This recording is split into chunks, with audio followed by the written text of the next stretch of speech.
Welcome to A-Level and AP Physics. In today's lesson, we will discuss one important past paper question on thermodynamics from May June 2022, paper 4, variant 2. In this question, we will talk about specific latent heat of vaporization. We will discuss how we can define specific latent heat of vaporization in a right way. Then we will talk about first law of thermodynamics and applications of first law of thermodynamics in different situations. So we will discuss some important points about thermodynamics in today's lesson. Watch the video carefully and try to improve your understanding of this topic. In order to get maximum benefit from these lessons or from these videos, always pause the video, do questions by yourself, and then compare solution with my solutions. Let's study together, let's improve together. For part A, we need to define specific latent heat of vaporization. First of all, let's try to understand what is meant by specific. Specific simply refers to unit mass. Means when we say specific, it simply means that we are talking about unit mass. And vaporization means that liquid changes into gas. So these two key words we need to understand before we answer this question. So simply we can imagine, first of all, we have unit mass of liquid. So we have unit mass of liquid. Unit mass simply means that we are talking about 1 kg. And here we have liquid.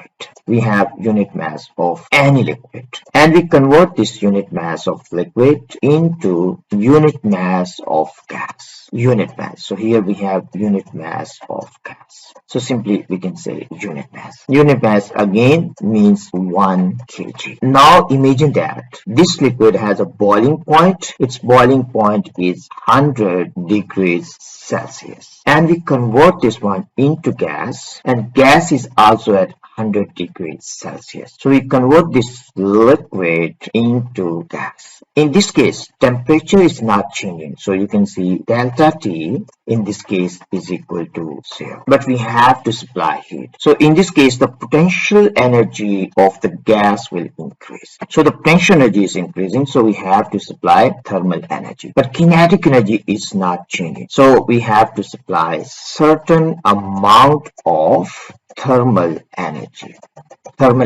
In this case, kinetic energy of molecules is not changing, but the potential energy of molecules is changing. Or simply you can say we have to supply thermal energy to break the bonds. And this thermal energy is called specific latent heat of vaporization. Specific latent heat of vaporization. So this is how we can define specific latent heat of vaporization. So simply we can say vaporization. Now let me show you the answer, how you can write down a proper answer. So this is how you can write down your answer. Simply you can say thermal energy per unit mass required to change state between liquid and gas at constant temperature. Means temperature of liquid and gas is the same. So this is how you can define. This question has 2 marks. If you have written thermal energy per unit mass, you will get 1 B mark. And the second B mark you will get if you have written required to change state between liquid and gas at constant temperature. You will get second B mark. So this is how marks will be awarded. For part B, it is given to us the specific latent heat of vaporization of water at atmospheric pressure of 1.0 times 10 to 5 pascals is 2.3 times 10 to 6 joules per kg. A mass of 0.37 kgs of liquid water at 100 degrees Celsius is provided with the thermal energy needed to vaporize all the water at atmospheric pressure. We need to calculate thermal energy Q supplied to the water. So first of all, let's try to visualize this one. In this case, we have a liquid. So this liquid is at 100 degrees Celsius. So this is in liquid form. So this is liquid. And the mass of this one is given. M for this one is 0.37 kgs. And we convert this one into gas at 100 degrees Celsius. So gas is at 100 degrees Celsius as well. And in this case, specific latent heat is given. Means L is given to us. L is equal to 2.3 3 times 10 to 6 joules per kg. It simply means that if we need to convert 1 kg of water into gas at 100 degrees Celsius, we have to supply 2.3 times 10 to 6 joules of thermal energy. But in this case, we have only 0.37 kilograms, so we need to calculate value of thermal energy supplied. So the Q is equal to simply M times L. M is equal to 0.37 kgs, and L is equal to 2.3 times 10 to 6. Now, if we multiply this one, we will get 8.5 times 10 to 5 joules. So we have to supply this much thermal energy to convert 0.37 kilograms of liquid, means water, at 100 degrees Celsius to gas at 100 degrees Celsius. So our answer for this question is simply 8.5 times 10 to 5 joules. And this question has only 1 mark. If you have got the right answer, you will get this mark. For the second part, it is given to us the mass of 1 mole of water is 18 grams. Assume that water vapor can be considered to behave as an ideal gas. Means we can treat water vapor as an ideal gas. Very important assumption. Question is asking us to show that volume of water vapor produced is 0.64 meter cube, or simply you can say cubic meters. For this question, first of all, let's try to sketch so we can visualize what is happening. We have liquid that is at 100 degrees Celsius, so simply we can say this one is liquid. And mass of liquid was given to us in part 1. Mass is equal to 0.37 kilograms, or we can simply convert this one into grams. So this will be equal to 370 grams, because this mass is given in grams. It is converted into gas at 100 degrees Celsius. So these are water vapors. So now we will simply write on here water vapors. Water vapors. Mass of this one also is equal to 370 grams. Temperature is 100 degrees Celsius, but value of P is given. P is equal to 1.0 times 10 to 5 Pascal. We can assume water vapor as an ideal gas, means they behave as an ideal gas. So we can also write on here ideal gas. Water vapors behave as an ideal gas. For ideal gas, we need to understand PV is equal to nRT. For this question, we need to find out volume of water vapors. So we need to find out volume. So we can rearrange this. We can write down V is equal to nRT divided by P. For this question, we have value of T, we have value of P, but we don't have value of N. So first of all, let's try to find out value of N. N is equal to mass of water vapors. Mass of water vapors means the total mass. So we can say mass of water vapors divided by mass of 1 mole of water vapor. Mass of 1 mole of water vapors. Mass of 1 mole of water vapors. Total mass we have, that is equal to 370 grams, and mass of 1 mole of water vapor is equal to 18 grams. So simply we have to divide this one by 18 grams. So N in this case is equal to 370 divided by 18. And we can plug in this value here now. So N we can replace with 370 divided by 18. And R is gas constant, and value of gas constant is 8.31. And temperature, it has to be in Kelvin. Temperature is 100 degrees Celsius. We have to convert this one into Kelvin. So we have 100 plus 273. So in this case, temperature is 373 Kelvin. So this is value of temperature. So we have 373 Kelvin. We need to divide this one by P. P in this case is 1.0 times 10 to 5 Pascal. If we solve this one, our answer in this case will be equal to 0.64 cubic meters up to 2 SI. And this is what question was asking us to calculate. This question has 3 marks. The first mark you will get if you have written this formula. You will get 1 mark. And the second mark you will get if you have written N is equal to 370 divided by 18. You will get second C mark. And the last mark you will get if you have got the right answer. So this is how marks will be awarded for this question. For our third part, we can assume that initial volume of the liquid water is negligible compared with volume of water vapor produced. Volume of water vapor produced we have already calculated in second part, and volume of water vapors was equal to 0.64 cubic meters. For this question, we need to determine the magnitude of the work done by the water in expanding against atmosphere when it vaporizes. So we need to calculate amount of work done. In order to calculate amount of work done by water, simply we need to use P times delta V. P in this case is constant, that is equal to atmospheric pressure 1.0 times 10 to 5. Change in volume, V final minus V initial. For this question, it is given to us V initial is equal to 0. Initial volume of water is negligible, so simply we can ignore Vi in this case. So again, we can write down 1.0 times 10 to 5. Final volume is equal to volume of water vapors, and initial volume means the volume of liquid water is negligible. So simply we can ignore that. Now, if we solve this one, our final answer will be equal to 6.4 times 10 to 4 joules. So this much work has to be done by water, and our final answer up to 2SF is 6.4 times 10 to 4 joules. And this question has 2 marks. The first mark you will get if you have written this formula. This formula we only use when P is constant. So if you have written this formula, you will get 1 mark, that is C mark. And the second mark is answer mark. If you have got the right answer, you will get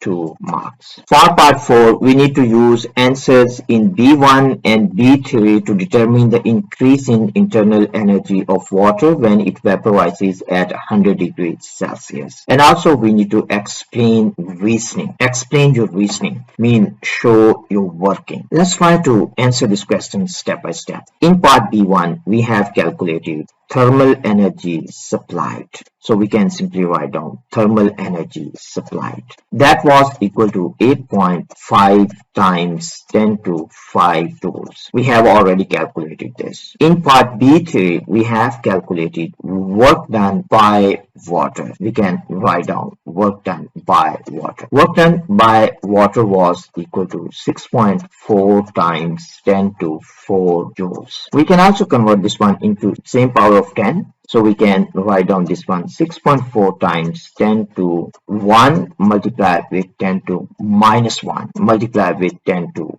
4. Now if we divide this one by 10, we can write down this is equal to 0.64 times 4 plus 1, 10 to 5. Q supplied and work done, they have the same power of 10. So it will make our calculations simpler. So this is one important step. We need to calculate change in internal energy. So simply we can say change in internal energy is equal to Q supplied. So you have to be clear. This is Q supplied plus work done on gas. In this case is water. So we will write down work done on water. But we have calculated work done by water. So we need to convert this one into work done on water. Work done on water will be equal to negative of work done by water. Work done by water. In this case, work done by water is equal to 0.64 times 10 to 5 joules. So this has to be negative. Now we can plug in values. Q supplied we have, that is equal to 8.5 times 10 to 5 minus 0.64 times 10 to 5. So we can calculate value of increasing internal energy. That one will be equal to 7.9 times 10 to 5 joules. Our answer is positive. It means this is increase in internal energy. So this is how you can calculate increasing internal energy. In this case, kinetic energy of molecules will not change because it is just phase change. Liquid at 100 degrees Celsius is converted into water vapor at 100 degrees Celsius. But potential energy of molecules in this case will increase because internal energy has been increased. Internal energy is the sum of kinetic energy of molecules plus potential energy of molecules. In this case, kinetic energy remains constant because temperature remains constant, but in this case, potential energy of molecules increases because bonds are broken. So this is what you need to understand to answer this question. Our final answer is 7.9 times 10 to 5. This question has 2 marks. 1 mark you will get if you have written this one. So this is the B mark. You will get B mark. So in this case, you will say work done against atmosphere. In this case, water does work against atmosphere. So work done on water is negative. So you can write down water does work on atmosphere. Water does work on atmosphere. So work done by water is negative. So work done by water is negative. So work done by water is negative. If you write on this one, you will get 1 mark, and that is the mark. If you just write on this much, it should be fine, but still you can write down water does work on atmosphere. So work done by water is negative. Does work on atmosphere. So work done by water is negative because work done on water is taken as positive. Because question is asking you to explain your reasoning. So it's better if you write down this one. And the second mark you will get if you have got the right answer. You will get the second mark. For part C, we need to use first law of thermodynamics to suggest with a reason how the specific latent heat of vaporization of water at a pressure greater than atmospheric pressure compares with its value at atmospheric pressure.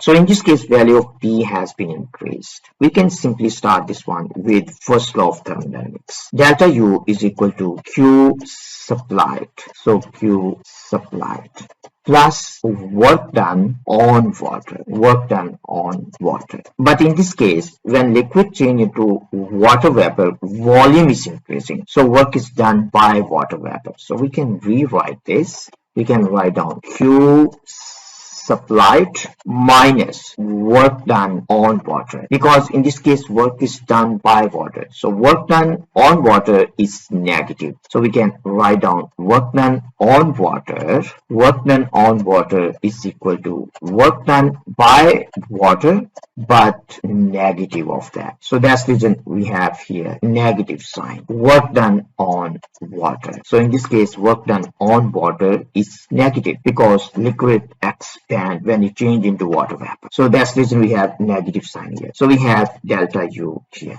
Now we can write on here Q supplied minus P times delta V. So means work done is equal to P times delta V. In this case, value of P has been increased. We can also write down delta U here for the same change in internal energy and for the same change in volume. If P increase, it means work done on water increases. If work done on water increases, delta U is the same. So it means Q supplied also has to increase. So simply we can replace Q supplied. In this case, Q supplied is equal to M times L. M is the mass of the water. L is the specific latent heat of vaporization. Times we have P times delta V. As this quantity increase, it means this quantity also has to increase. But mass is constant. Mass of water vapor doesn't change in this case. So L has to increase in this case. So simply L increases. So this is one thing you need to understand. So in this case, L increases if P increases. So this is one thing you need to understand. L increases. Now we need to explain why L increases. So simply you can write on 1 point, work done on water increases, or you can say work done by water increases. So better you can replace this one with work done by water. Work done by water increases. Why work done by water increases? Because work done is equal to P times delta V for the same change in volume. If P increases, it means work done increases. And the second point we can write down, for the same change in delta U, you can write down delta U is equal to Q supplied.